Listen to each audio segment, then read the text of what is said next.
Aleyküm.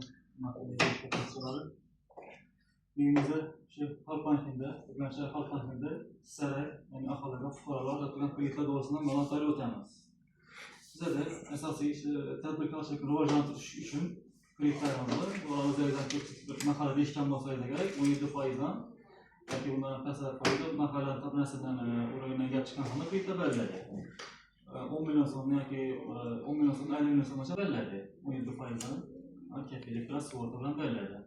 Ondan keyin sizlere yana qo'shimcha bir kreditlarni yapgandan keyin tadbirkor rivojlantirish uchun keyingi ishlarni davom ettirish uchun yana bank tomonidan imtiyozli shart asosida 50 million so'mgacha 100 million so'mgacha kreditlar beradi. Bu sizlarga yana davom ettirish keyingi biznesingizni davom ettirish uchun bo'ladi. Buni ish bo'ladi.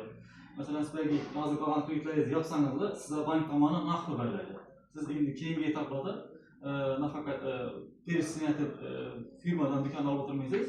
Onunla qo'lingizda bor naqd beradidan siz bozordan xohlagan foizni olib o'tirasiz. Mana shu kreditlarimiz ham bor. Yana bu kreditlarimiz 50 million so'mgacha, 100 million kreditlarimiz ham bor. 100 million kreditlarimiz zalog bilan bo'ladi. Bundan xuddi shunday zalog qo'yasizlar. Bundan foizlari shunday imtiyozli shart asosida bo'ladi. 100 million so'mgacha naqd beriladi. Ularni so'ngan keyin kattaroq biznesdan qilasizlar.